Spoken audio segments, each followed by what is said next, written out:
La profesora Araceli es doctora en Letras y Ciencias Humanas de la Universidad de París 10, Nanterre. Es magíster en Investigación Educativa de la Universidad Iberoamericana. Su producción de investigación más reciente la ha realizado por los siguientes temas: identidad y o tradición docente, apuntes para una discusión. Otro de sus textos que ya están en circulación en nuestro país a través de la editorial Magisterio, el libro El Maestro y su formación, tras las huellas y los imaginarios, de la cooperativa editorial Magisterio. Su gran libro, que para nosotros ha sido referente también de la práctica pedagógica y de la formación docente, de hace unos buenos años atrás, del 1986, que es el conocido Maestros Artesanos Intelectuales, estudio crítico sobre su formación.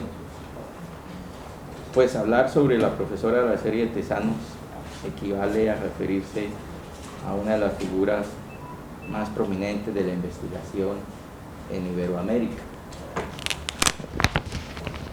Transhumante, infatigable, abanderada del cambio y su preocupación con la transformación educativa la convierten en un referente y de citación obligada de todos aquellos que estemos preocupados por los cambios educativos y la formación docente. Le damos pues la bienvenida a la profesora Araceli. Gracias, Rafael. Y le doy la palabra. Muchas gracias, Rafael. Yo me siento tan contenta que a pesar de Bianca esté aquí, que no se pueden imaginar.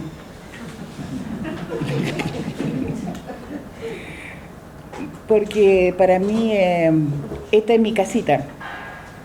Acabo de poner una cosa que se llama estatus en el de Facebook, diciendo, nada mejor que volver a la tierrita de uno, así que aquí estoy. Este país en el año 1976 me recibió de una manera muy increíble, porque cuando uno llega con una hija de menos de 2 años y una maleta llena de ilusiones rotas, no siempre es fácil. Nunca nadie me preguntó cómo se llamaba mi familia, y lo único que les importó y me pareció siempre maravilloso era lo que yo tenía dentro de la cabeza. Como dijo una vez mi hija que me golpeó la cabeza, dijo, mami, la cabeza no, sino de qué comemos.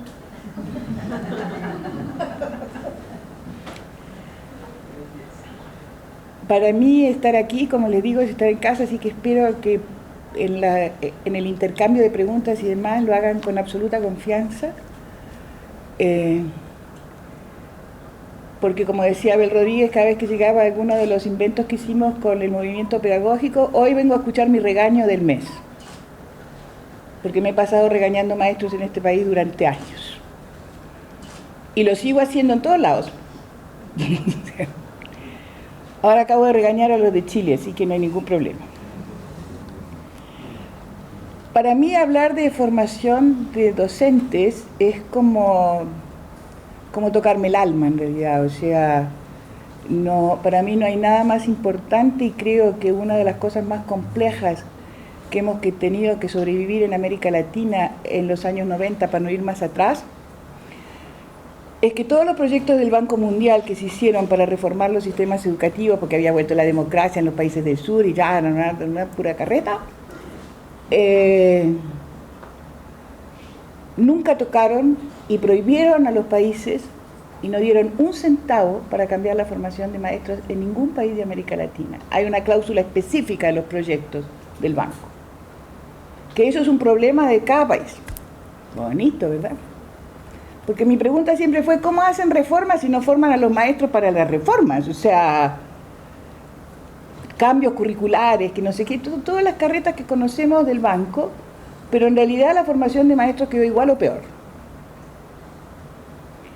En América Latina hay 2 tradiciones bien importantes que no se cruzan ni se tocan. Una es la tradición de la formación de los maestros para la escuela primaria y otra es la tradición de los maestros para la escuela secundaria. ¿Por qué no se tocan? Porque por herencia europea, porque la historia es como es, los sistemas, el nivel secundario de la educación estuvo siempre muy pegado, y así nació, a la universidad. En el caso de Chile, por ejemplo, me perdonan las referencias a Chile, pero últimamente es lo que leo. En el caso de Chile, la enseñanza secundaria se separó de la universidad en 1920. Y en el caso de Uruguay, en 1935. Entonces, es lógico que los profesores que enseñaban en los liceos eran los profesores de la universidad. Chile tiene una creación muy temprana de liceos, o sea, alrededor de y es súper temprano, porque en realidad es alrededor de 1890, que se funda un primer liceo en un lugar muy rico de Chile, que es el norte, porque están las minas de cobre, ¿sí? En Copiapó se funda el primer liceo, en La Serena, perdón, se funda el primer liceo, estaban las minas de plata ahí. Entonces, y después se va, y de 1920, de 1890 a 1920, que han fundado un liceo en cada capital de departamento. Y en el caso del Uruguay, a fines del siglo XX, a principios del siglo XX, o sea, entre 1910 y 1916, pasa exactamente lo mismo. Pero los profesores son los profesores de la universidad. ¿Y eso por qué pasa? Porque nosotros podemos decir en América Latina, tres modelos, aunque hay uno que se pega uno con otro, que empieza en la colonia con los colegios jesuitas, tres modelos de enseñanza secundaria en realidad. Empieza en la colonia con los colegios jesuitas, que son realmente un modelo que permea además, después de la independencia, los colegios, y después de la expulsión de los jesuitas en 1767, los colegios que se fundan como sucesores de los colegios jesuitas siguen teniendo la misma estructura curricular que los colegios jesuitas. Ya no se llama Ratio Studiorum, pero la estructura es igual. O sea, que son los colegios coloniales, digamos, ¿sí? Hasta la independencia. Después de la independencia pasa una cosa muy rara, o sea, y en esto hay gente aquí que sabe mucho más que yo de esto, porque el señor Lancaster, que viene a vender su franchise a América Latina, porque es una franchise la cuestión, ¿eh? No se piensan que es un objeto, un señor generoso. No, él vende el modelo y manda sus comisionistas, entre ellas el señor Thompson, América Latina, y le vende el modelo a todos los países en proceso de independencia. Bolívar todavía le debe la plata. Imagínense. Entonces, y yo creo que todos los demás también, pero es un detalle. Entonces, el proceso de enseñanza mutua, que además tenía una condición fantástica, es una maravilla para abaratar costos del sistema, porque es un maestro que se le paga y el resto son monitores, así que más fácil imposible, o sea, no era una inversión inmensa y grande la que había que hacer. Y ese modelo pasa en algunos casos a los pocos colegios secundarios que existían en la región en ese momento y los que se crean. El gran empuje a la enseñanza secundaria se inicia con la constitución de los Estados Nacionales, cuyos principios, porque dio mucho trabajo hacerlo en todos los países, está marcado como en el periodo que va entre 1830 y 1840, más o menos. Donde empiezan a pensarse realmente en formas republicanas de gobierno, o sea, por supuesto con las disputas políticas que conocemos todos. Ustedes son un país fantástico porque depende de quiénes están los liberales o conservadores, de cómo funciona el sistema educativo. Eso yo lo aprendí con el grupo de la práctica pedagógica, yo no... Y en los demás países pasa lo mismo. Lo que pasa es que hay países donde se consolida una cierta ideología política en el poder de la administración que es proclive al fomento de la educación pública. Y hay otros países donde pasan por conservadores, liberales, liberales, conservadores, conservadores, liberales, con más o menos poder de la Iglesia Católica, que en este juego no es menor. El caso chileno es impresionante, o sea, porque la Iglesia Católica funda la Universidad Católica en 1889. Y aquí ya teníamos la Javeriana, ya teníamos el Rosario. En el Uruguay nunca hubo universidad católica, solo hasta cuando llegaron los militares que los jesuitas abrieron una, es decir, en 1976. Ayer. ¿Por qué? Porque se instauró una socialdemocracia en el Uruguay en alrededor, digamos, a inicios del siglo XX, en 1900, 1903, después de todas las batallas que siempre ha habido por el poder, que duró prácticamente 100 años en el poder. Y la bandera fundamental era la educación pública, laica, gratuita y obligatoria desde la escuela primaria a la universidad. Que a pesar de todos los avatares que hemos tenido en el siglo XX, sigue estando ahí. Siendo laica, gratuita y obligatoria de la primaria a la universidad. Entonces, este modelo jesuita que permea el cuento es reemplazado en ese momento de la constitución de los Estados Nacionales por un llamado modelo francés, que en realidad de francés tiene poco, les informo. Porque, ¿qué pasó?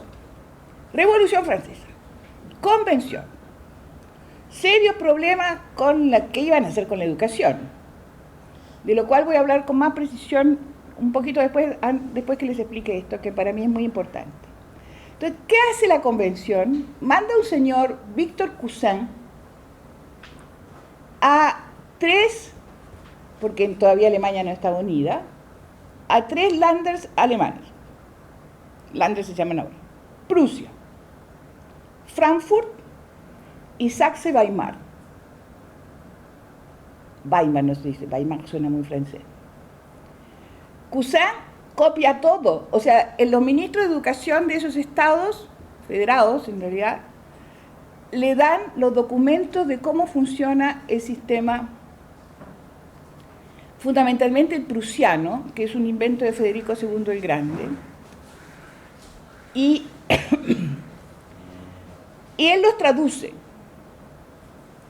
Y les informo que eso se encuentra, la traducción de ese texto al francés está en el internet.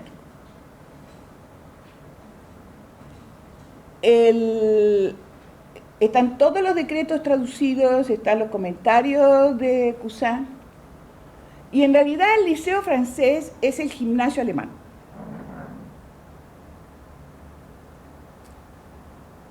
Así es.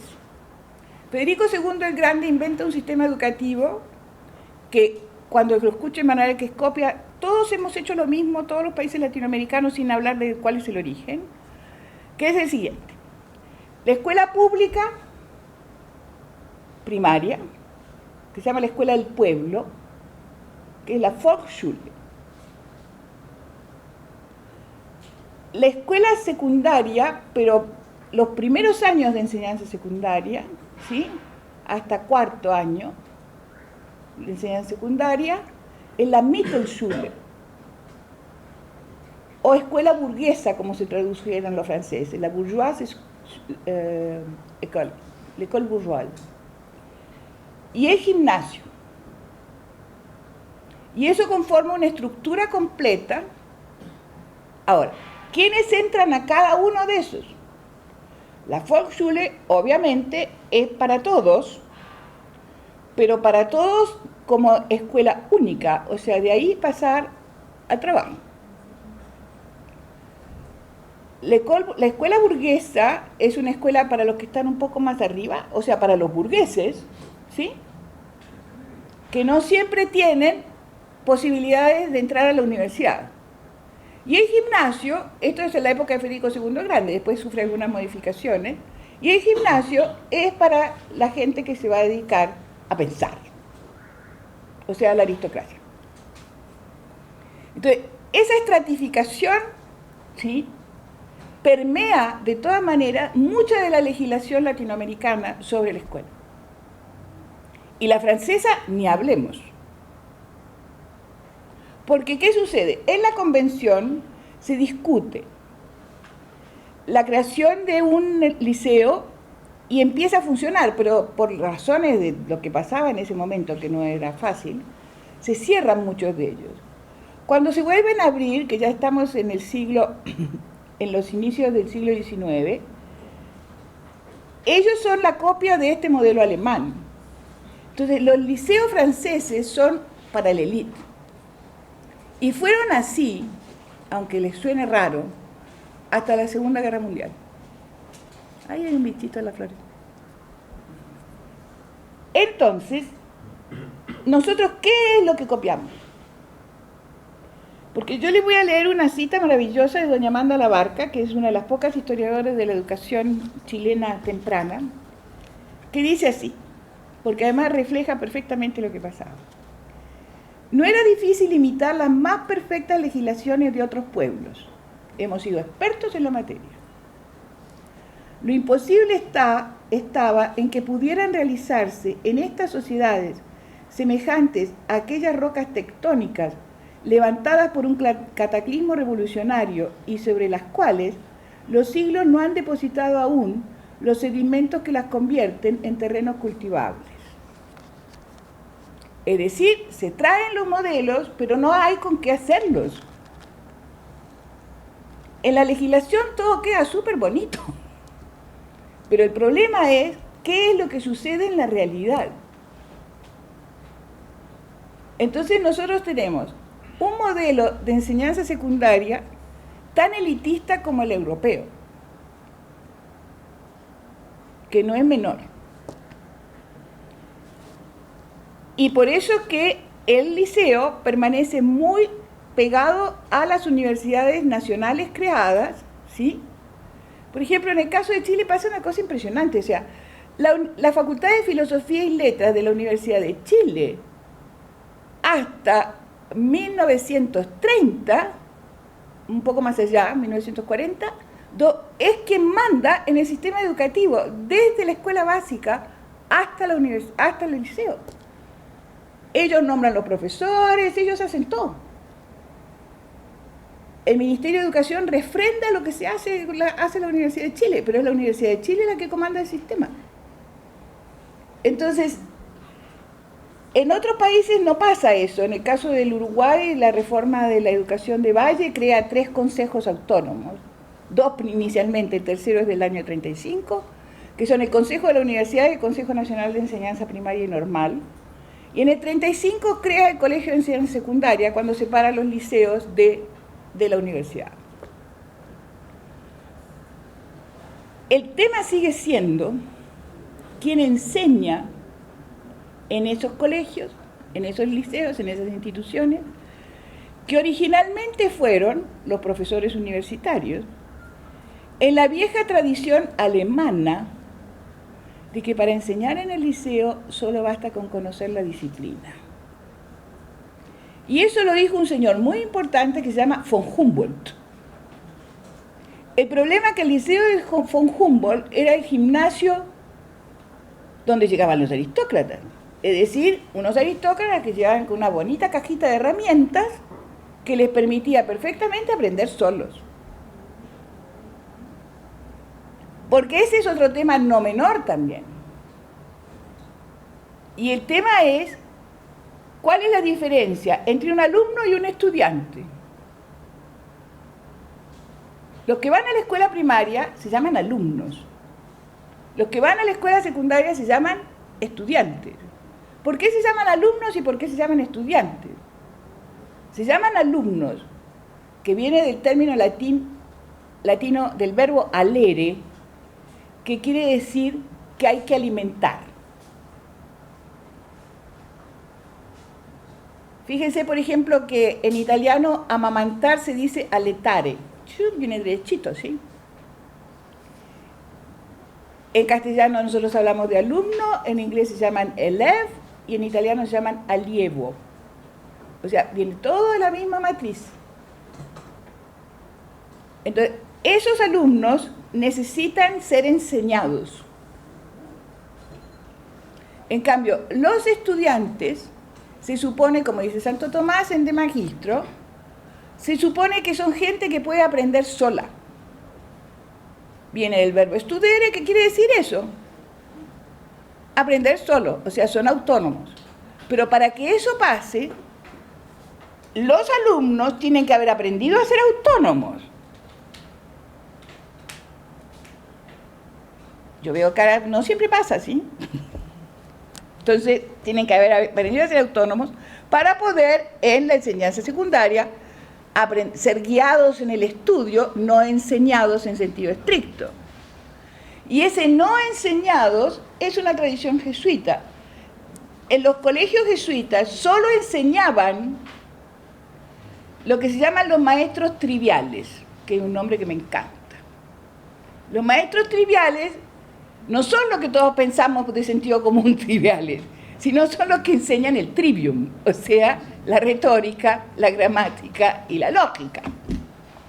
Esos son los maestros triviales, o sea, son los que enseñan la caja de herramientas que les va a permitir, ¿sí?, estudiar teología, estudiar filosofía, estudiar matemáticas. Entonces, los maestros triviales tienen una función fantástica, como dice McClintock, que eso es un paper que, aunque es viejito, que yo lo recomiendo mucho leer, que está publicado en 1971 en el Teachers College Record. Ese es un texto donde se da cuenta, es un texto que habla mal de Comeño. ¿Se imaginan? Cuando yo leí la página donde habla mal de Comeño, se me pararon todos los pelos. Así, pero me entendí bien de qué estaba hablando. ¿Por qué? Porque los maestros primarios, yo soy una vieja maestra de escuela, y me siento muy orgullosa de haberlo sido y de seguirlo siendo en el fondo, ¿sí? Los maestros tenemos que saber enseñar, justamente para que los otros de arriba puedan guiar el estudio. El problema que tenemos nosotros en la edad contemporánea en que vivimos tiene varios factores que van contra eso que dice McClintock.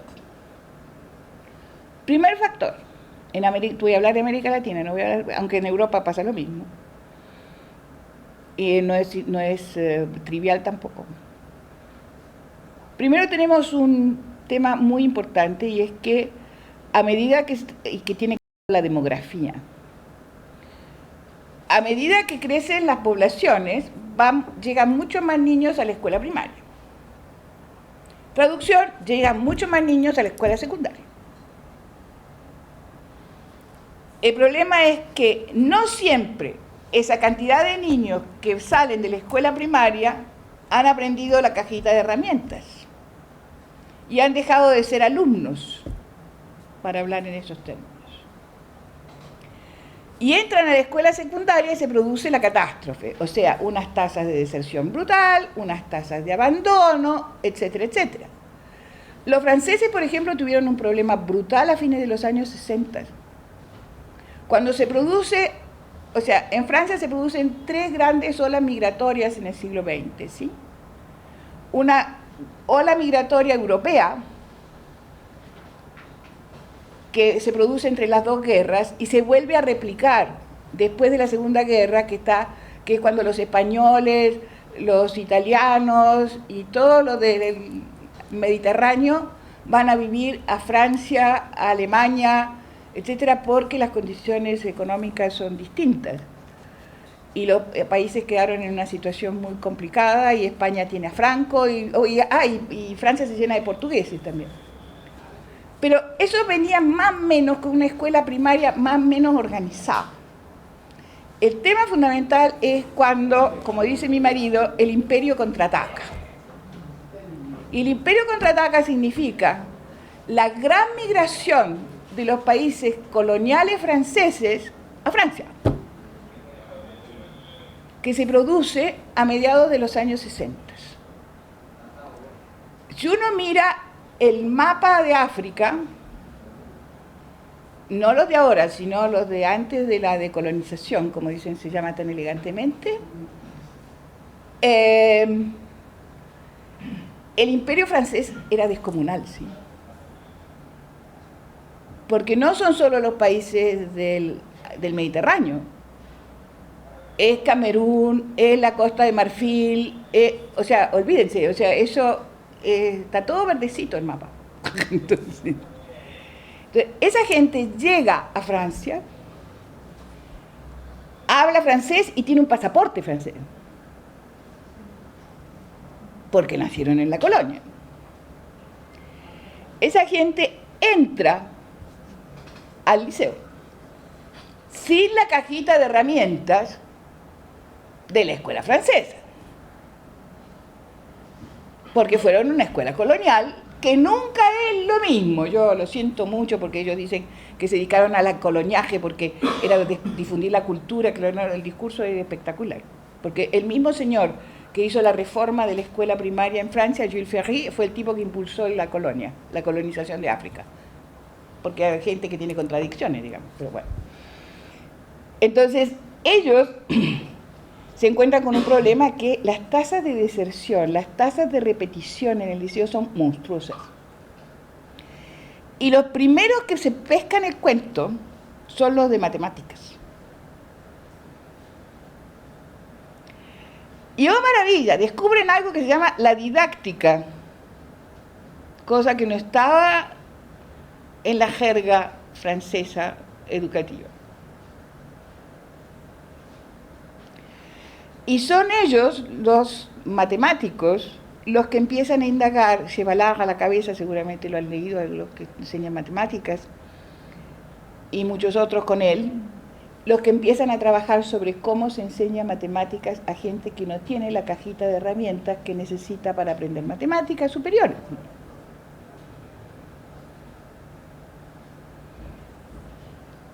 Ese es un tema no menor en nuestros países, porque nosotros nos quedamos pegados antes de la inmigración, pero tenemos el mismo problema con los muchachos que llegan a nuestros colegios. O sea, entre 1970 y 1980, la tasa de ingreso a la enseñanza media en América Latina sube más del 60%, con unas tasas de repetición y de deserción altísimas también. ¿Por qué? Por lo mismo. Porque son las migraciones internas, que no son menores, porque son las migraciones entre los países latinoamericanos, con culturas diferentes, aunque todos nos llamemos latinoamericanos.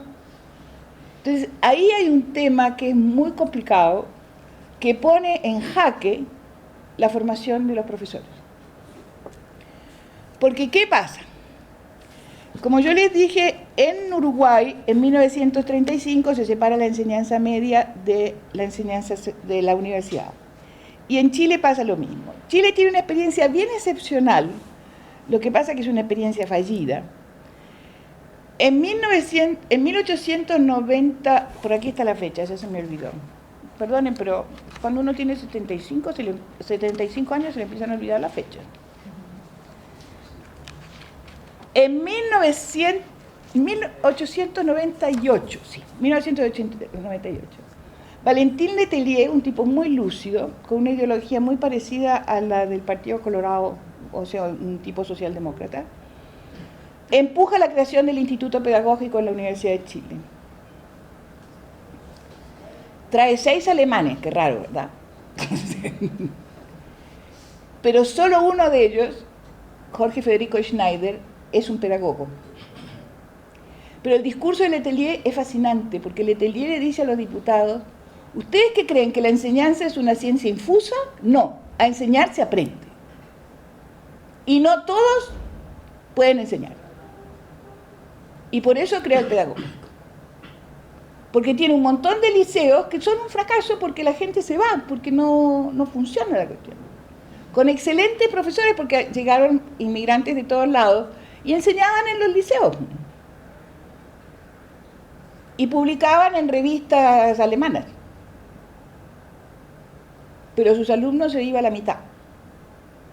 Entonces era una inversión del Estado que realmente no funcionaba por ningún lado. Entonces se crea el pedagógico en la Universidad de Chile. Pero ¿qué es lo que pasa? Que cuando, además el Schneider era un herbartiano de tomo y lomo, o sea, no era un tipo duro en eso. Un poco de práctica, no sé qué, pero a medida que pasa el tiempo, el instituto pedagógico se va transformando en un símil de la Escuela Normal Superior de París.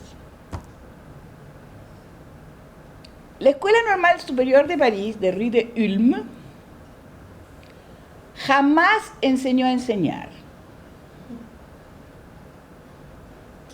Ni cuando la fundó la Convención, ni cuando la reconstituyó Napoleón, ni hoy. Tiene unos alumnos brillantes, un señor llamado Sartre, otro señor llamado Lévi-Strauss, otro señor llamado Althusser, y ser normalien en Francia es un título honorífico. Pero nunca enseñaron a enseñar. Es una gran institución científica. Y es una gran institución científica desde que las decisiones sobre la política educativa de la Revolución Francesa pasaron de Lacanal a Garat. Lacanal funda la primera escuela normal superior con la idea de enseñar a enseñar. Pero por aquellos avatares de la Revolución se hace cargo Garat, que dice, no, vamos a hacer una institución científica. Hay solo 2 escuelas normales superiores en Francia, fundadas en el momento de la reforma de Jules Ferry, que son la Escuela Normal de Saint-Cloud, que es de hombres, y la Escuela Normal Superior de Fontenay-aux-Roses, que es de mujeres, donde se enseña, se forman los profesores que van a enseñar a la Escuela Normal Primaria y los profesores del liceo. Ese modelo es el que copia en 1902 la Universidad de La Plata de la Argentina, cuando Víctor Mercante se hace cargo de la primera Facultad de Ciencias de la Educación que existe en América Latina. Y es el mismo modelo que las escuelas de Saint-Cloud y de Fontenay-aux-Roses, que por supuesto en esa época el Saint-Cloud hombres, Fontenay-aux-Roses mujeres, al final terminaron fusionadas en Fontenay-aux-Roses las dos. Pero ¿qué sucede? En el mundo francés, y eso es bueno que lo sepan, esa escuela la cerró Mitterrand. Un señor llamado Philippe Mérieux recomendó, que también es muy conocido por estos lares, hizo el informe que hizo que el señor Jospin cerrara las escuelas normales. Cerró las escuelas normales primarias, que formaban los maestros de primaria, que eran excelentes, y la escuela normal superior. No la de Rue de Ulm, por supuesto, sino la que formaba profesores. Y crearon un engendro exótico que se llamaron los Institutos Universitarios de Formación de Maestros, que recibían a gente con licenciaturas y les daban una pintura así, como se dice en colombiano, una cachucha pedagógica. Eso es una palabra que yo puedo usar aquí, pero no en Chile, porque quiere decir una cosa completamente distinta a lo de cachucha. Entonces, cuando yo quiero descrestar gente, la digo en público. Hago el gesto, sí, para que entiendan lo que es, pero no funciona. Entonces, esas instituciones, para terminar el cuento rápidamente, fueron cerradas todas por el gobierno Sarkozy. O sea, Francia estuvo 5 años sin tener instituciones de formación docente. Ni siquiera esa cosa wishy-washy que tenían los UFM, pero ni siquiera eso. En el gobierno Hollande abrieron las escuelas superiores de pedagogía, que todavía está por verse cómo están funcionando. Ahí andan. Los que tienen un modelo bastante bueno son los suizos, que cambiaron sus viejas escuelas normales por escuelas superiores de altos estudios en pedagogía. Porque el empuje lo hace Bolonia, ¿sí? El famoso Tratado de Bolonia para emparejar el sistema universitario europeo, que hace licenciatura, maestría, doctorado, empuja porque la formación de profesores en general estaba a nivel de licenciatura, pero empujaron las maestrías profesionales, es decir, en las maestrías aprenden realmente a ser maestros. Y eso es válido para todos los niveles del sistema. Si ustedes leen los informes últimos de la OCDE, etcétera, ven que la cosa no ha funcionado mucho, pero en fin. ¿Por qué? Porque hay dos modalidades que están presentes también en nuestros países, que son la modalidad integrada, que quiere decir que la formación disciplinaria, ahora me voy a remitir solamente a los profesores de enseñanza secundaria, olvídense de los de la primaria. La modalidad integrada, que quiere decir que se forman en la disciplina y en el oficio al mismo tiempo,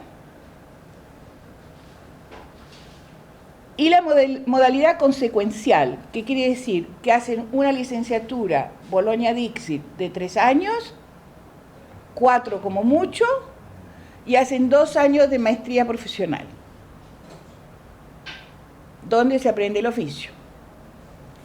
Los únicos países que tienen el modelo consecutivo o de consecución, consecutivo se dice en castellano, ¿no? No. Consecutivo son Italia, Francia y España. Los países nórdicos, todos tienen el modelo integrado. Y veamos los resultados en las pruebas de unos y otros para ver qué nos dicen de los modelos. En general, la recomendación de la OCDE es el modelo integrado, o sea, disciplina y formación integrada. Disciplina, objeto de enseñanza y formación integrada. Porque nosotros ahí tenemos un serio problema. Por ejemplo, es el último dato histórico que voy a dar, no mentira, seguramente voy a dar otros. En el Uruguay, por ejemplo, en 1950 se crea el Instituto de Profesores Artigas, que copia en parte el modelo de los institutos normales, que son bastante distintos que las escuelas normales en el resto de América Latina, y tiene un modelo integrado de formación pedagógica y formación disciplinaria. El problema está que el Instituto de Profesores Artigas, al igual que los institutos normales, tienen números clausus de estudiantes. Entonces, no responde al crecimiento de la población estudiantil de la enseñanza secundaria. Y, por ejemplo, Uruguay en este momento tiene la tasa de deserción más alta de América Latina en enseñanza secundaria, tiene el 50% de tasa de deserción. ¡Chan, chan! En secundaria. Lo cual habla pésimo de las decisiones que se tomaron políticamente, o sea, de las decisiones políticas del Estado. Entonces, ¿qué es lo que pasa con la formación? ¿Cuáles son las debilidades que se han visto en la formación? Hay un informe del National Committee de las Asociaciones de Maestros Gringas, publicado en el 2013, el NCATEE, que pone la situación catastrófica de la formación docente en Estados Unidos así arriba de la mesa y dice hay que hacer algo, o sea, y el algo es cambiarla a 180 grados. Lo que pasa es que cuando uno toma decisiones de cambiar las cosas a 180 grados, como yo hice en Osorno, en el año que es el libro de maestros que citó Rafael, sobre formación de maestros, hay unas tradiciones que son más pesadas que cualquier cambio de 180 grados, que están pegadas así con cemento, y son de cemento armado. Entonces, en esta proposición de las grandes reformas que está haciendo los Estados Unidos para la formación de maestros, ¿se acuerdan? Los que somos viejitos nos debemos acordar todos de una cosa que se llamaba el microteaching. Bueno, ahora se llaman salas de simulación. O sea, es el mismo perro, pero con distinto disfraz. Pero es tan elegante tener una sala de simulación que hay como 4 universidades chilenas que están desesperadas por tener una sala de simulación. ¿Por qué? Porque nunca se mira, y eso es uno de los temas para mí fundamental cuando se toman decisiones de reformas, de cuál es la historia y de dónde vienen los conceptos, de dónde vienen las prácticas que han sostenido la profesión durante siglos. Si esto de enseñar no es una cosita que aparece así como así, pues.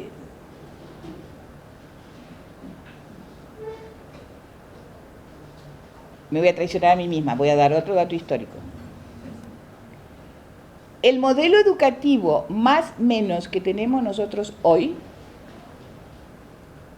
se instala por primera vez en los Países Bajos, en 2 ciudades, en Deventer y en Zwolle, en 1350.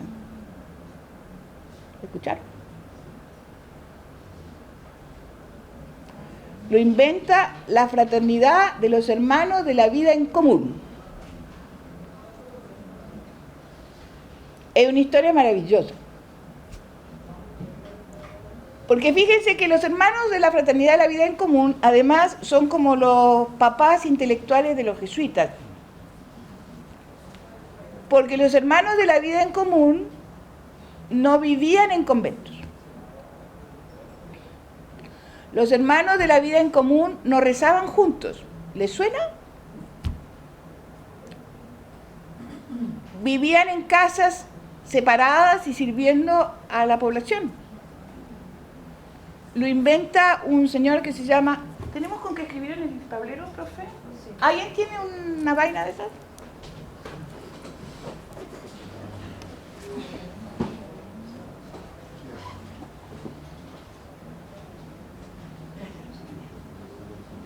Lo funda un señor que se llama Edgar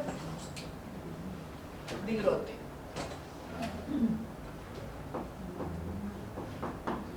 Y lo que inventa se llama la moderna devoción, la devoción moderna. ¿Qué es esto de no rezar juntos? ¿Qué es esto de no ir a misa juntos? ¿Qué es esto de todas estas cosas? Haciendo los 3 votos de siempre, o sea, castidad, obediencia y pobreza. Pero entonces, no había imprenta todavía, que no es un dato menor. Entonces, los hermanos, la municipalidad de Zwolle lo llama porque ellos eran copistas entre los oficios que tenían. ¿Sí? Entonces, para que instalen, les enseñen a leer y a escribir a los niños. Entonces, la municipalidad de Zwolle, ellos aceptan, pero ellos no son propietarios del colegio. Es el municipio el propietario, que es otro modelo de administración educativa que nosotros conocemos súper bien, ¿sí? Entonces, es el municipio. Claro, el primer año tuvieron 80 alumnos, o sea, se arreglaba la cosa súper fácil. Pero al año siguiente tenían 800. Entonces, ¿qué hicieron? Los dividieron por grupos de edad. ¿Les suena? Le pusieron una maestra o un maestro con un programa propio. Decidieron que solo las clases no podían durar más de 2 horas y tenían que tener por lo menos media hora de recreo entre clase y clase. ¿Les suena? Y las clases, al revés que nosotros, estaban numeradas de abajo para arriba, o sea, el primer grado era el 8º y el último el primero. Y los 2 últimos años eran de preparación a la universidad. Plom, plom. O sea que el oficio es viejo, institucionalmente. Y ellos son los ancestros de Lancaster también, porque como tenían tantos alumnos, ponían un niño cada 10 muchachos como monitor. para que hiciera las repeticiones y los ejercicios. Entonces, este oficio tan viejo, que ha tenido unos avatares bastante complejos, nace ahí. Si quieren leer sobre esa historia, yo no lo encontré, porque todos los textos de la hermandad están en latín. Primera cosa.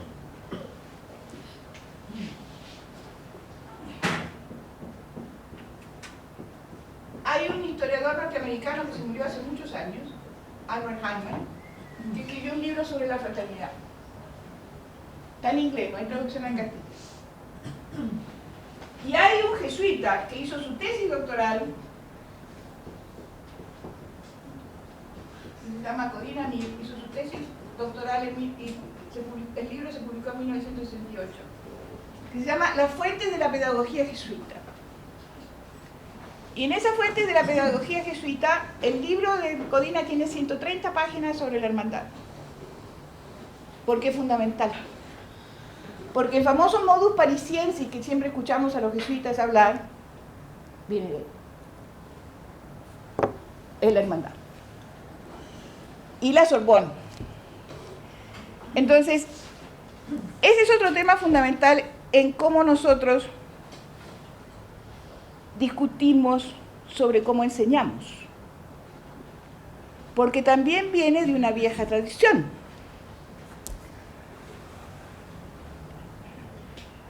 ¿Y cómo vamos a hacer para formar profes que realmente enseñen? Porque el liceo dejó de ser de la élite intelectual, de ser de todo el mundo. Muchos de nosotros como profesores universitarios nos jalamos los pelos cuando tenemos que hacer clase en primer año, ¿verdad? Porque los estudiantes no vienen con todo aquello que nosotros suponemos que tienen que traer. Que no saben leer, que no saben interpretar un texto, que no saben sacar las ideas principales de un texto. No sé si les pasa, pero a mí me ha pasado demasiadas veces y ya opté porque... Así es. Porque nosotros como escuelas de educación somos responsables de que eso pase.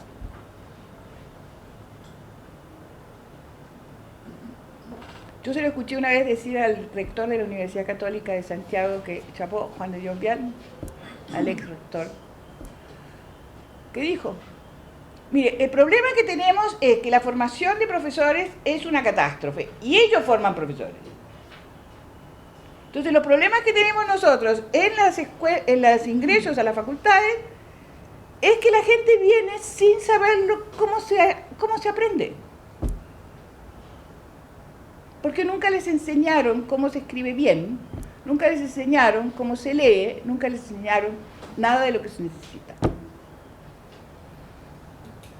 para el trabajo intelectual de la universidad, porque eso es puro trabajo intelectual.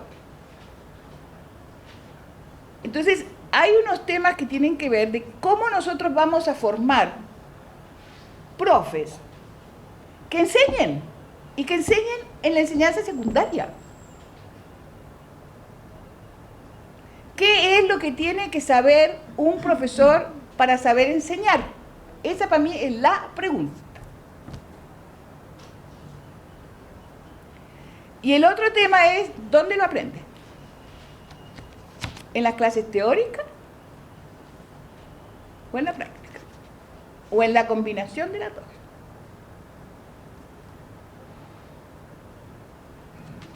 Yo siempre pongo el mismo ejemplo, pero como ustedes son nuevos, nunca me escucharon antes, se lo voy a poner otra vez. Ninguno de ustedes iría al médico si supieran que el médico hizo solamente el último semestre de práctica, ¿verdad? En el hospital. Nosotros le mandamos a nuestros hijos, que es quizás lo más preciado que tenemos, a unos profesores que solo hicieron el último semestre de práctica.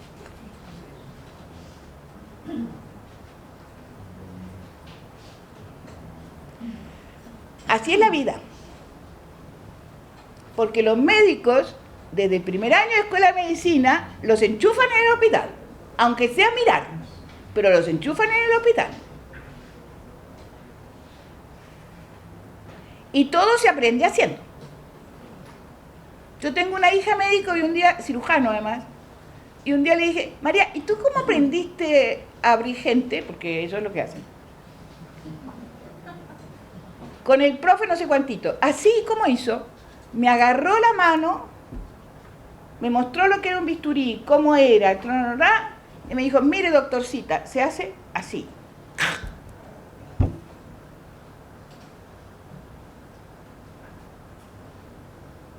Y esa doctorcita sigue siendo doctorcita y hace cirugía de mujeres en cáncer de mama.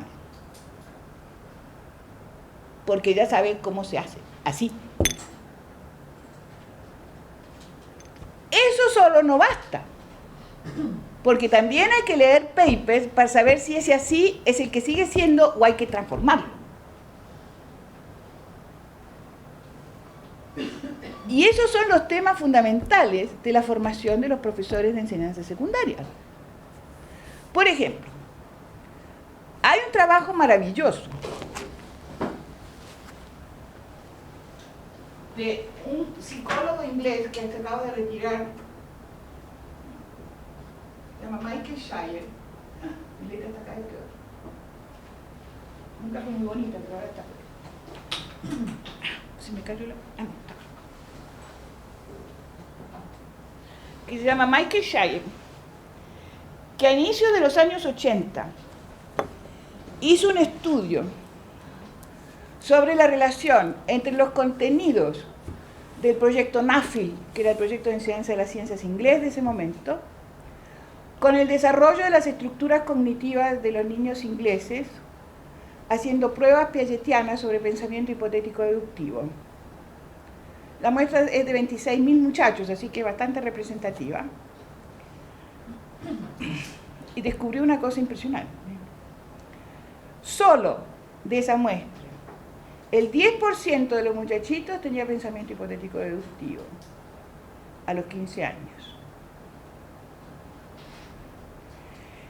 Y la hipótesis de Shire, que yo comparto plenamente, porque además la he verificado yo por mi cuenta, es que si nosotros enseñamos contenidos que los muchachos no tienen dónde colgarlos, y cuando yo digo no tienen dónde colgarlos en sus estructuras cognitivas, y que puedan reelaborarlos y asimilarlos y apropiarse de esos contenidos, los contenidos pasan así. Entonces, ¿qué es lo que pasa? En general, los diseñadores de currículums o de programas de estudio, como más les guste llamarlos, no tienen ni idea del desarrollo cognitivo de los muchachos. Yo me he encontrado, por ejemplo, que el último chiste en Chile es que los nenes de tercero básico tienen que aprender los mayas y los aztecas. Cuando esos nenes no tienen la menor idea ni el antes, ni el después, ni el durante. Y sus nociones de espacio están agarradas con pincitas. Cuando nos encontramos nosotros con los muchachos de 13, 14 años al inicio de la enseñanza secundaria, tienen agarradas con pinzas una cantidad de nociones que no pueden realmente apropiarse de los contenidos de las materias. Y ese es un problema súper serio. Y yo no sé cuál es la formación. Mire, esta universidad ha tenido los mejores piagetianos que ha tenido Chile, ¿sí? Rebeca Puche y el resto. Que yo he tenido el placer de discutir con ellos, de trabajar con ellos, ¿sí? Entonces, ellos son los que pueden decir, mire, un muchachito a los 13 años tiene estas posibilidades de apropiarse de conocimientos, a los 14, a los 15, etc. Pero para poder resolver eso, la gente que es especialista en la disciplina tiene que saber muy bien cuál es la lógica con que opera su disciplina. Porque la lógica con que opera su disciplina no es la misma que la lógica de la apropiación de los muchachos.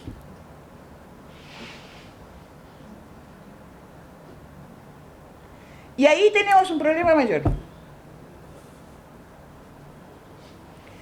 que es cómo nos ponemos de acuerdo para entendernos y poder conversar en los procesos de formación docente de esa relación, que es la relación que marca la posibilidad de formar ciudadanos también.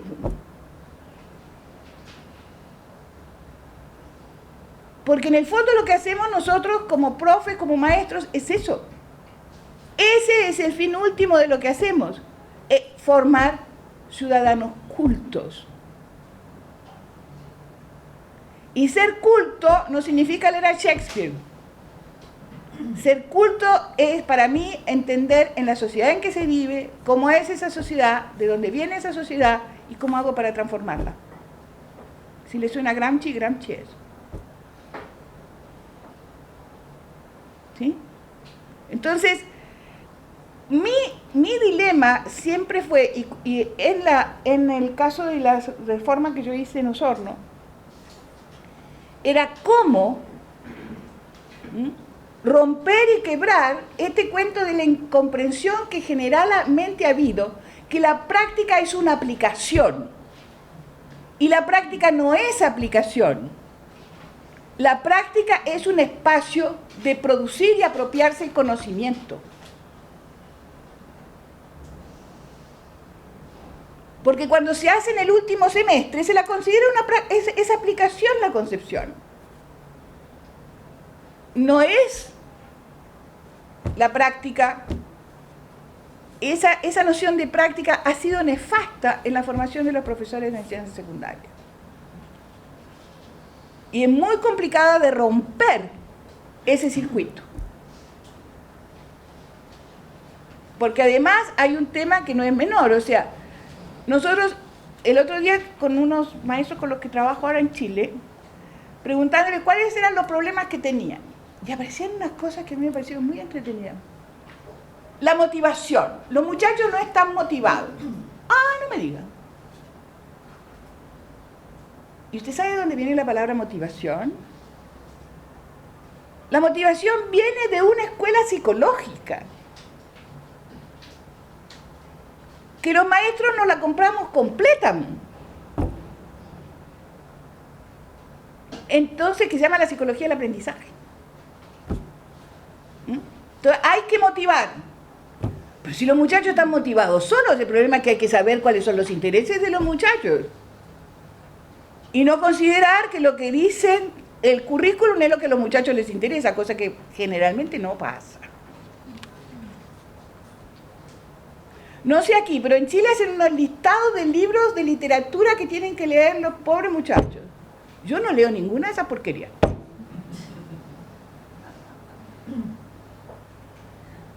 Porque no tiene nada que ver. Yo entiendo que son autores famosos, que bla, bla. Pero si queremos que los muchachos amen la lectura como uno aprendió a amarla desde chico, ese no es el camino. Yo un día pregunté en esta historia de Osorno, ¿por qué la literatura había que enseñarla cronológicamente? Que primero era la literatura antigua, medieval, ¿Por qué no se podía enseñar la literatura por género literario? Y la condición histórica de la literatura podía venir por el género. O sea, la historia del teatro, del drama, la historia de la novela. Entonces, hay cosas que están tan pegadas que ni siquiera somos capaces nosotros de mirarnos al espejo y decir, ¿y será así? Los profes de filosofía enseñan a Descartes. ¿Y cómo anda la duda metódica por casa? Cuando uno se mira al espejo, ¿será que es así o no? Porque si nosotros no dudamos de nuestras propias tradiciones, no vamos a cambiar nunca. Yo no creo que todas las tradiciones sean malas, todo lo contrario, pero hay que tener objetividad y saber manejar realmente cuáles son los contenidos fundamentales de esa tradición que ayudan hoy, no que paran el caminar. Porque hay cosas que están en la tradición que funcionan, pero hay otras que no funcionan. Entonces hay que quebrarlas. No porque se hacía antes, ahora es mejor. Y esos son para mí los problemas fundamentales que tenemos nosotros. Y la organización de las prácticas.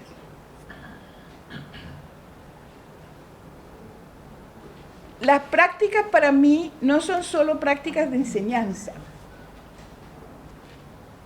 como tradicionalmente, porque las prácticas de enseñanza están siempre ligadas a la idea a la concepción de práctica como aplicación. Se aprende un montón de cosas y se aplica. Mi propuesta fue, y funcionó bastante bien, a decir verdad, que las prácticas pueden tener ideas, pueden incluir trabajos de terreno en torno a la institución educativa,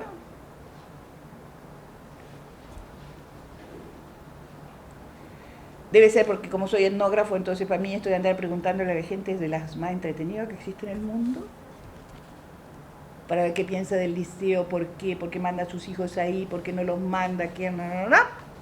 Tenemos un montón de gente que no sabemos lo que piensa y sería bueno que supiéramos. Las prácticas también pueden ser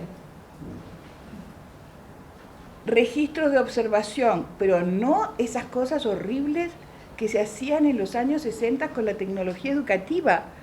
Esto es lo que puede mirar, no más. Y había que etiquetear. El mejor registro de observación, la mejor forma de hacer observación es haciendo registros naturales de observación, que quedan como libretos de teatro. Porque ahí está la esencia de lo que pasa. Si uno se para, si el otro se levanta, si no, las respuestas de los muchachos en general son una exquisitez. Entonces, esa es una forma de cambiar la práctica. De hacer una secuencia de práctica. Yo sé que todo el mundo está muy preocupado porque a veces la crítica es que los profesores de secundaria no saben suficientemente su disciplina. Mi pregunta es, ¿cuánto de la disciplina hay que saber para poderle enseñar a unos muchachos entre los 13 y los 17 años? Yo tengo súper claro lo que es para primaria, de eso no tengo ninguna duda. Pero mi pregunta es, ¿hasta dónde llegamos en las matemáticas, que es una montaña grande así, para enseñar matemáticas? Para que enseñar a pensar matemáticamente, que es lo fundamental.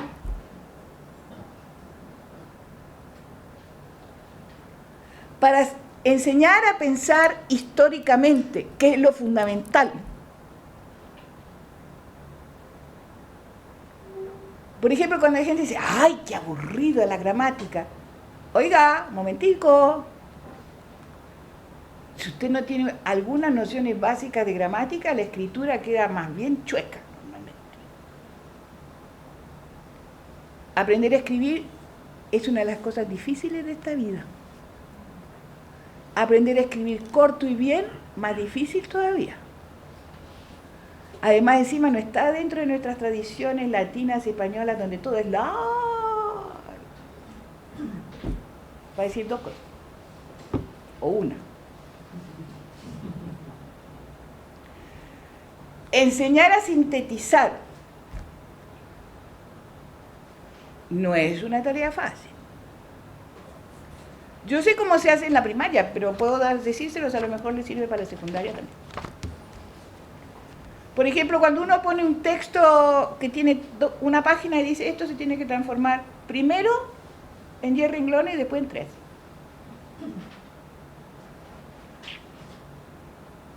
Y a ver qué pasa. Y la otra cosa que ya descubrí, no sé si aquí llegó la moda, pero en Chile está súper de moda. Claro, cuando pregunté lo que era, nadie supo contestarme. Esto de la metacognición. O otra cosa que es como la versión gringa de la metacognición, que se llama creencias epistemológicas. porque la versión, de todo tenemos versión gringa, de todo Piaget tenemos versión gringa, tenemos a Gardner, versión gringa de Piaget, tenemos a este señor Olsen, versión gringa de Piaget de la metacognición, porque así todo se puede sumar y restar, ese es el problema con los gringos. Que en el caso piagetiano solo se puede aplicar la lógica para comprenderlo, no sumar y restar. Entonces, la metacognición es poder sacar hacia afuera, poder objetivarse y decir cómo es que uno piensa. Hagan el ejercicio con los muchachos en la universidad, es súper entretenido. Cuando ellos hacen sus aseveraciones así, ¡shup! Así, ¿y cómo lo pensaste? Les cuento las caras. Porque nunca se sientan a pensar como piensan. Piensan y sueltan. ¡Shum! Pero si uno va a ser profe, tiene que saber esa cuestión de una manera clara. Porque eso es lo que va a gatichar. El cómo se piensa. Cuando se dice, hay que formar el pensamiento crítico, ¿cómo forma el pensamiento crítico si yo no sé cómo pienso? Crítica significa poner a distancia, ser capaz de objetivar. Crítica viene de la palabra crisis. Y la crisis es poder desarmar y armar. Y la crítica es lo mismo. Es desarmar y rearmar de otra manera. Entonces, nosotros tenemos unos espacios maravillosos para trabajar con los muchachos que tienen que ver y que se aprenden en la práctica. No se aprenden en un libro. Cuando yo llegué por primera vez a la escuela, recién nuevita, en una escuela de una población marginal de Montevideo, para la mano un personaje y dice, fulanito insultó a mi mamá. ¿Qué habrá querido decir? Se pasaron toda la primera hora de clase con el fulanito insultó a mi mamá. Salí al recreo y le pregunté a una colega, obvio, eso es lo que uno hace. Pues me dijo cuál era el insulto, se lo pueden imaginar, ¿sí?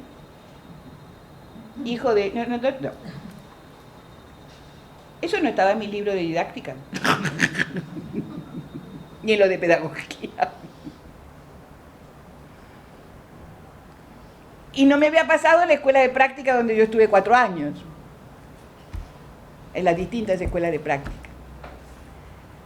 Entonces, lo que nosotros hacemos como profes no está en los libros, está en la vida de todos los días. Y si no somos capaces de apropiarnos de eso que está en la vida de todos los días, se hace muy difícil la tarea de formar a esta gente culta. Porque es esa vida la que los hace cultos. Entonces, yo creo que hay unos temas muy fuertes. Yo quedé fascinada con la invitación de Rafael, ¿sí? Porque era hablar de lo que a mí me gusta, que es de lo que hacemos los profes. Y de cómo formamos profes para que hagan las cosas mejor que nosotros. Y la práctica es el lugar realmente donde se aprende a hacer las cosas. Pero no, vuelvo a insistir, no es hacer cositas como dice mi nieto Vicente, nada de cositas. Cuando uno le pregunta, Vicente, ¿qué estás haciendo cositas? Las cositas de Vicente son peligrosísimas, son los enchufes de electricidad. Entonces, no se trata de hacer cositas. Se trata de pensar qué es lo que se va a hacer, cómo se va a hacer y por qué se va a hacer. Y fundamentalmente, por qué y para qué. Entonces, la idea no es una planificación de clases. Ah, no, porque el profesor de metodología de la enseñanza, maldito sea quien inventó esa palabra, porque se llama didáctica, ¿sí?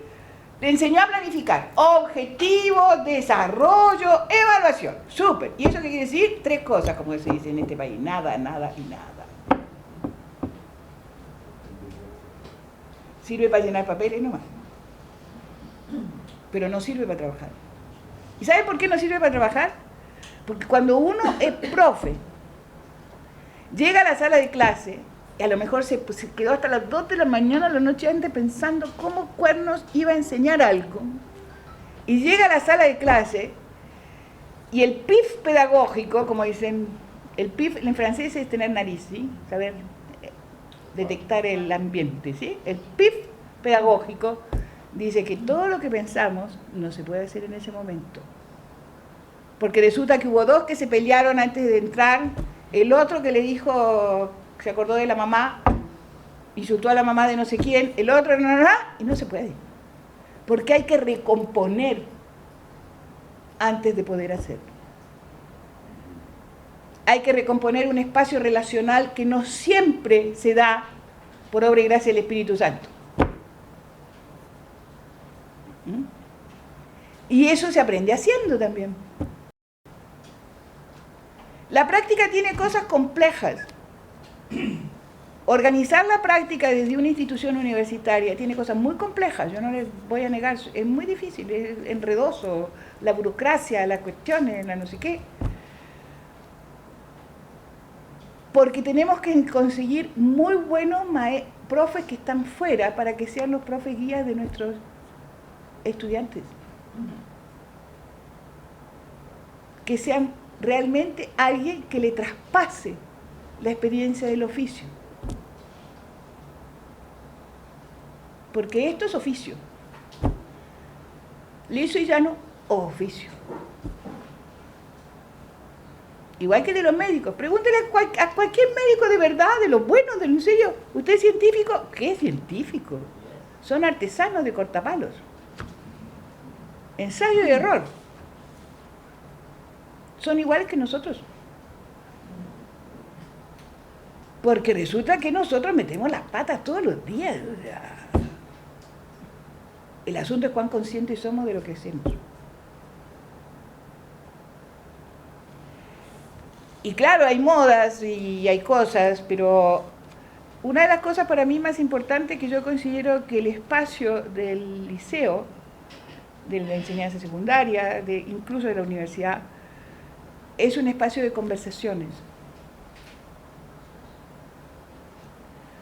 donde la gente, en un contexto de confianza, porque a pesar de que muchos no pensamos políticamente lo mismo, sí estamos embarcados en el mismo cuento. Y en este caso en la universidad es en formar profes de enseñanza media. Es muy raro, ¿saben? Porque leyendo historias, solo España y Colombia han conservado el título de licenciados para los profesores de enseñanza media. Los mexicanos acaban de cambiar.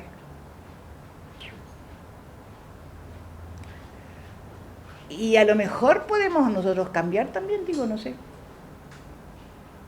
Para que lo que hacemos tenga que ver, para que el título que tenemos tenga que ver con lo que hacemos. Ser licenciado no es más que ser profe.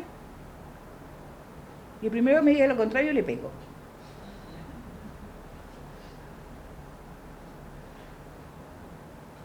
Porque ser profe es tener la capacidad de transformar la sociedad.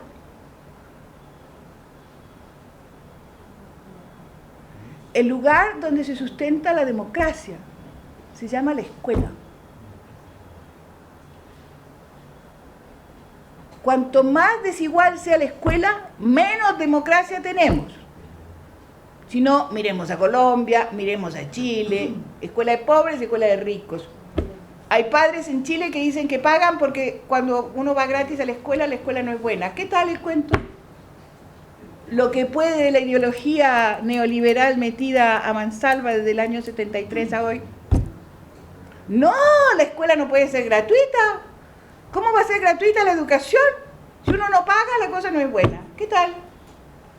Lo dicen por la tele a cara de palo, ¿eh? No hay un secreto la cuestión.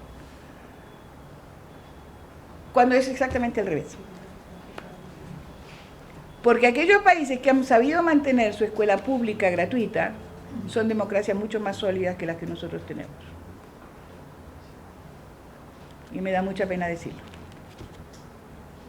la educación gratuita, la educación en su totalidad gratuita. Porque aquí tenemos una universidad gratuita, en Colombia estoy hablando. Tenemos una educación secundaria gratuita, tenemos una escuela gratuita.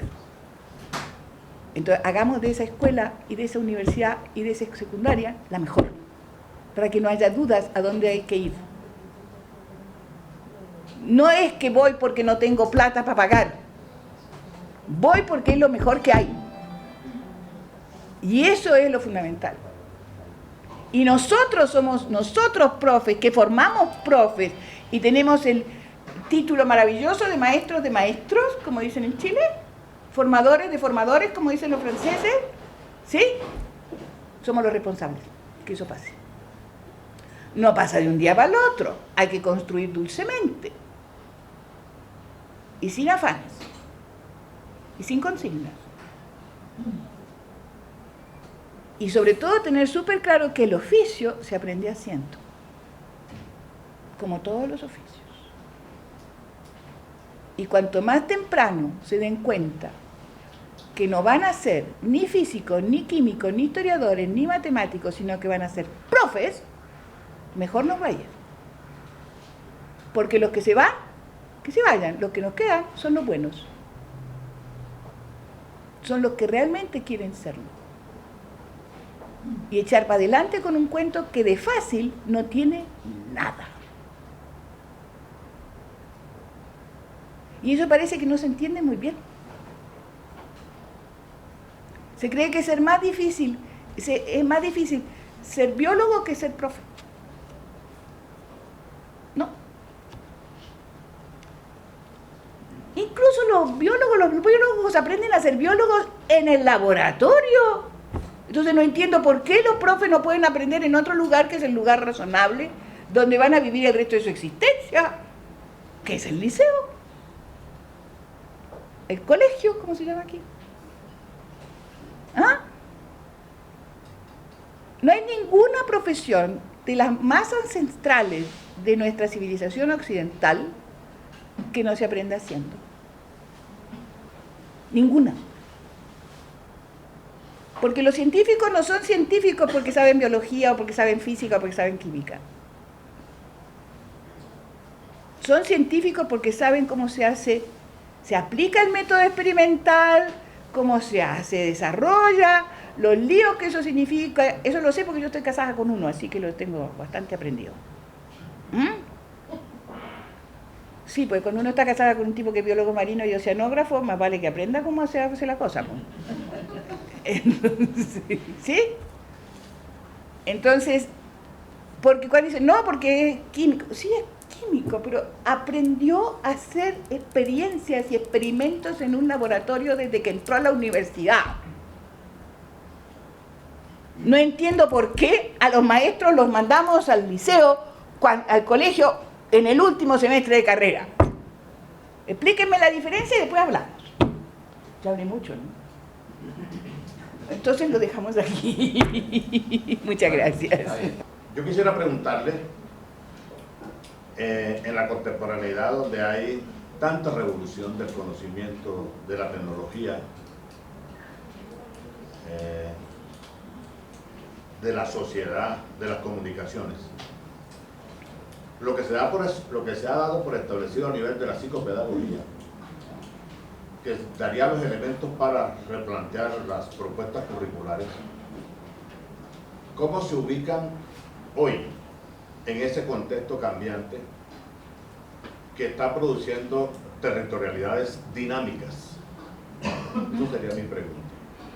Y cómo eso, pues, influiría en el ejercicio de la docencia, de la práctica docente. Me gusta mucho su pregunta y le voy a decir por qué. Porque yo creo que hay algunos elementos, algunos aspectos que son bastante incambiados. Estoy hablando desde el oficio de enseñar. Y quizás no es que sean incambiados, sino que hay algo que ¿qué es lo que queremos cuando enseñamos?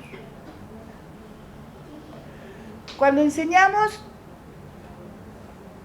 yo que vengo de una de la tradición alemana, el enseñar es el proceso por el cual se alcanza el Bildung, o sea, el fin último de la enseñanza es la formación. La formación, la palabra formación en castellano no tiene las dimensiones bastante más amplias que las que tiene el significado en alemán, ¿sí? Es decir, yo enseño para generar al otro lado procesos de apropiación de la cultura. El tema fundamental es qué es lo que necesito saber para hacer eso, y todas las cosas que usted menciona que son reales y concretas, ¿sí? Como por ejemplo las pantallas, como por ejemplo los tablets, como por ejemplo los teléfonos, porque cuando nos conocimos hace 40 años apenas teníamos tele, o sea que ya era una gran cosa, ¿sí? Entonces Telecolor fue el Zoom. Pero escribíamos cartas a mano, que yo creo que la mano es mucho mejor que el computador para escribir, aún pienso lo mismo, y que los nenes tienen que seguir aprendiendo a escribir a mano y no en el computador. Aunque a algunos disléxicos como mi nieta le viene súper bien el computador, porque depende cuál es la situación de cada uno de los niños, ¿sí? Entonces, mi tema es cómo nosotros no traicionamos los principios de lo que somos, o sea, de maestros, de saber enseñar para generar los procesos de apropiación cultural, y somos capaces desde ahí de incorporar los elementos nuevos. ¿Por qué? Porque resulta que las TICs, cada vez que digo TICs me acuerdo, ¿saben lo que dice TIC en francés? Polilla. Se escribe distinto pero suena igual. Entonces, las TICs, ¿sí? Tienen sentido siempre y cuando no se transformen en un fin, sino simplemente que sean lo que son, una herramienta, un medio, pero no son el fin en sí mismo. Es decir, yo puedo usar el computador y el Google y todo lo que tengo en circulación para contribuir, por ejemplo, a formar el pensamiento crítico, porque tengo que saber leer. Por ejemplo, una de mis experiencias más entretenidas como profe de la Universidad Católica, en este caso en Chile, fue que yo enseñaba ahí cuando apareció el Google, ¿sí? O sea, la Católica se conectó muy tempranamente, en el año 81, 82, a los sistemas de Internet. Entonces, claro, todos los chicos estaban como fascinados, además era un lío porque había que llamar por teléfono, era un descalabro porque no es como ahora, que uno aprieta el botón. ¿Qué pasó? Los muchachos que están acostumbrados a ir a la biblioteca y a leer las fichas de la biblioteca, como muchos de nosotros, éramos unos balazos para encontrar las cosas. Los que no habían hecho nunca ese trabajo, se podían pasar 5 horas y no encontraban nada. Porque hay una herramienta de búsqueda que es la misma, para un lado o para el otro, sea con Google o sea sin Google, porque si uno no sabe leer los statements del Google, está perdido, o sea, y eso se adquiere leyendo fichas, descubrí yo. La ficha, aquellas viejas profe que nosotros íbamos a la biblioteca a esculcar, bueno, esas. Y que sabíamos que el libro no servía porque la bibliotecaria genio había puesto una descripción de lo que tenía dentro, esas sirven para buscar en el Google. Entonces, yo creo que el tema fundamental es cómo traemos, a través de nuestro oficio y de cómo sabemos hacer las cosas y de lo bien que aprendemos a hacer las cosas, cómo traemos ese mundo. O sea, yo no puedo dejar por fuera lo que pasa en el mundo. Yo quedé muy fascinada cuando mi nieta mayor, que tiene 13 años, no hace mucho, a principios de este año, cuando la guerra de Siria estaba así, pero en un estado, cuando recién empezaba la cosa pesada, Catalina se subió al auto y me dijo, Yaya, explícame bien qué es esta historia de los sirios, los kurdos, los no sé qué, los no sé cuánto. Bueno, yo puedo explicar, pero ¿cómo sabes eso? Es que acabo de ver un documental maravilloso en el cole sobre lo que está pasando. ¿En cuántos colegios pasa eso?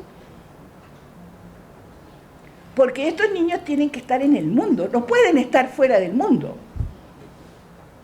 Si no leen el diario en el papel, que lo lean en la pantalla, pero que lo lean. Porque resulta que si no, el diario no, a mí me da lo mismo donde lo leen. A mí lo que me importa es que lean el diario y puedan comentar las noticias. Y saber cuándo es, esta palabra tan elegante que inventaron con el Trump, fake news o no fake news. Cuando son mentiras, noticias de mentiras y noticias de verdad. Pero eso me da lo mismo lo cual sea la mediación, ¿sí? ¿Por qué? Porque el trabajo es cómo se conforman las cabezotas. Cómo nosotros gatillamos el proceso de construcción de las estructuras cognitivas. Y ese es el trabajo. Hay una edad, pero mucho, mucho más abajo, o sea, entre los 4, 5 y 6 años, donde el uso permanente de esas porquerías tecnológicas es nefasto para la construcción de las estructuras cognitivas. Pero nefasto. Entonces acostumbrémonos, profe, que hay que reparar. Porque los nenes van a seguir robándole el teléfono a la mamá, van a seguir robándole los tablets al papá, van a seguir metiendo los dedos donde no deben, ¿sí? Entonces hay que reparar. Cuando nos lleguen a nosotros nos toca rehacer. Pero eso es mi respuesta. O sea, yo creo que el mundo tal cual es hoy, tenemos que meterlo dentro de la escuela, de todas maneras. Profe Hernán, yo simplemente quiero hacer un comentario y referirme a una anécdota. Hacer el comentario implica efectivamente, digamos, reconocer que todos los que estamos aquí de alguna u otra manera hemos pasado por aquello que ayer la conferencista Rosa mencionaba como el shock de la práctica, el shock. Yo recuerdo haber iniciado práctica por el año 1998 y realmente, pues, aún en mi piel todavía se siente ese shock. Tenemos estudiantes practicantes en la licenciatura y la anécdota tiene que ver con el hecho de que se sigue revalidando aquello de que se hace maestro con el oficio. Tecando un poco de infidente y conectando con lo que usted dice respecto a las nuevas tecnologías y sobre todo el uso del Facebook. Después de lo que lea, yo creo que hay unas lecciones que nos deja esta anécdota, y es primero cómo, por ejemplo, el maestro joven no solamente se forma en la calle, digámoslo así, sino que también recibe formación de parte de unos chicos y unas chicas que reciben su información disciplinar. Y lo otro también tiene que ver con el hecho de que no basta con reconocer lo que usted dice muy bien respecto a cuánto hacer saber de lo que el estudiante maestro sabe, sino también cómo hacerlo saber. Fundamentalmente. Confesiones del aula. Él me miró mientras los demás quedaban estupefactos con el final del relato. Profe, nunca había leído un cuento. No supe cómo sentirme. Yo en ese grado por lo menos 3 libros me había leído. En noveno ya podía declararme admirador de Poe. Él apenas sabía qué era leer un cuento. Yo tampoco, dijo otro al tiempo que los demás asentían con la cabeza. Usted explica muy bien, profe. Yo con usted he aprendido mucho, dijo la única mujer del salón. El ser humano, dice nuestro estudiante de práctica, que habita en mí, quiso soltar una lágrima. Bueno, aquí dice una lágrima, ¿no? Son las redes sociales. Pero no sé las razones. Un profesor debe castrar su subjetividad. Si no es mal profesor. Ahí está reflexionando. O eso me han enseñado. Entonces sonreí y los felicité. Pero esto trae un comentario muy interesante ahora. Chicos, los felicito, lo han hecho muy bien. Lo admito, no supe qué hacer conmigo en ese momento, pero me dije para los adentros, es posible, hasta con las uñas es posible. Cierra la reflexión, lo sé. Muy melosa esta publicación, pero es una confesión, etc. Y los comentarios de sus pares, que también están en práctica, son los siguientes. Entre otros, dice, por ejemplo, una chica, con la cual termino. Jamás castres tu subjetividad. Le dice la par, que también es practicante. Jamás castres tu subjetividad, menos en el oficio más subjetivo que existe. Recuerda que trabajamos con humanos o humanitos, no con máquinas, y eso es una ventaja enorme frente a otros oficios. Permítete sentir la educación. Gracias. Muy bello. Le voy a decir una cosa que tiene que ver con la subjetividad nuestra.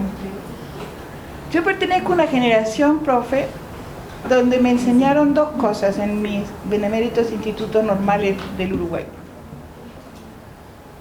Una cosa es, y además estaba escrito en mi sala de clase, estuve en mi salón de clase mucho tiempo escrito, que decía: cuando los maestros enseñan, los niños aprenden. Cuando los maestros no enseñan, los niños no aprenden. Sí. No sé quién lo dijo, en todo caso lo recibí de mi profesora de pedagogía, que era una vieja espectacular. Y la otra cosa es que también me enseñaron que los problemas externos a la escuela se dejaban cuando uno pasaba el umbral de la puerta de la escuela.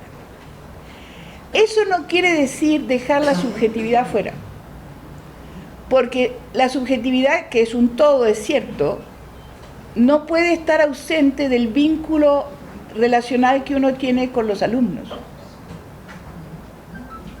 O sea, no podemos dejar de reconocer que hay gente que nos cae bien y gente que nos cae mal, primera cosa. Que uno tenga que hacer un gran esfuerzo para que la gente que nos cae mal se trate de que se note lo menos posible, pero así es, ¿sí? Porque nadie es monedita de oro en este sistema, ni yo tampoco, entonces hay cosas que son así. Y me parece maravilloso porque el hecho de que puedan reflexionar. Y la otra cosa muestra también una cosa bien interesante, que es que las redes sociales, bien usadas, que no siempre pasan, pueden ser una muy buena contribución a establecer relaciones racionales entre la gente. Yo tengo como política que la gente que escribe mal en mi Facebook la borro. No se aceptan faltas de ortografía, no se aceptan K por Ks, incluido en el WhatsApp. Entonces, por ejemplo, mi hija me dijo el otro día: mamá, ¿cómo lograste que la Cata escriba bien en el WhatsApp? Muy sencillo, le dije. La última vez que escribió, poniendo K y toda la cuestión, le dije: esta es la última vez que recibo un mensaje tuyo. Se acabó la cuestión, ¿no? Y como la Yaya cuando dice algo lo cumple, chau. Porque eso es lo importante, o sea, darle el lugar que corresponde. No podemos vivir por fuera del Facebook, no podemos vivir por fuera del WhatsApp. Ahí están los dos. Entonces, ¿qué hacemos con eso para justamente lograr hacer lo que queremos hacer? Que es formar ciudadanos cultos. Todos son buenos los instrumentos, depende cómo uno los use. Excepto las escopetas y las cosas que sirven para matar, todo el resto es bueno. ¿Alguna pregunta más? Sí. Dígame. Bueno, yo soy del área de educación física.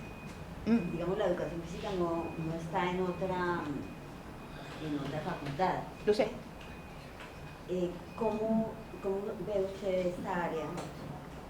Digamos, ¿cuáles han sido las ventajas o las desventajas de no tener esa separación? A ver, yo le cuento mis experiencias con la educación física desde el punto de vista de yo, profe. ¿Sí? En el colegio me iba de regio porque no era así gordita, sino que pesaba el 25% de lo que peso ahora. Y jugué al hockey durante 14 años, así que se lo cuento. Pero la educación física tiene dos funciones completamente distintas cuando estoy hablando de la escuela primaria y cuando estoy hablando de la escuela secundaria. Aunque en la escuela secundaria, en muchos casos, uy, no me ponga esas cosas que me encantan. O sea, en la educación secundaria, en muchos casos, también tiene un rol que cumplir bien importante. En el caso de la enseñanza primaria, la educación física, en todo lo que tiene que ver en su relación con la psicomotricidad, es fundacional para el aprendizaje de la lectoescritura. O sea, la construcción del espacio en los niños pasa por la educación física, pasa por la psicomotricidad, pasa por el cuerpo. Las nociones de equilibrio pasan por el cuerpo. Las nociones de izquierda-derecha pasan por el cuerpo. O sea, y todo eso, ojalá, porque yo he tenido unas batallas campales con los profesores de educación física, para que entendieran cuál era el rol de la educación física en la escuela primaria. Porque yo no tengo ningún problema que pongan a los nenes a correr para hacer atletismo, todo lo que usted quiera, ¿sí? Yo le tengo súper respeto a esas cosas, son muy importantes. Pero pongámosla en términos de hacer que nuestros niños realmente desarrollen esas capacidades de apropiación. Por ejemplo, en la lectoescritura, la psicomotricidad es esencial, y eso lo tienen que saber los profesores de educación física y trabajarlo ellos, porque son ellos los que están formados para manejar el cuerpo. Y eso es fundamental. En la enseñanza secundaria tiene que ver con la disciplina, con el trabajo en equipo. O sea, hay juegos que son realmente y promueven el trabajo de equipo. Y deportes también. Por ejemplo, yo soy una hincha furibunda del rugby desde que tengo como 5 años. Hasta que me di cuenta que el rugby tenía una cosa maravillosa. En el rugby no hay estrellas. O juegan todos bien o se van todos al diablo. No hay opción intermedia. Entonces, ustedes son los que tienen que saber y poder decidir cuáles son esos juegos que fomentan la convivencia, el respeto por el otro, el vivir en sociedad. Entonces, hay un montón de juegos que pueden hacer los muchachos que son para eso. Entonces yo encuentro que la educación física tiene que estar presente en los planes de estudio, pero mirada de otra manera, no en la competencia. La competencia en estas épocas, bajémosle lo que más se pueda al concepto de competencia. No es buena. Se ha demostrado que no nos ha llevado para ningún lado razonable. En cambio, el trabajo en equipo, el trabajo en conjunto, el respeto por el otro, es que somos buenos todos, no uno, para hacer una cosa. Y eso es muy importante.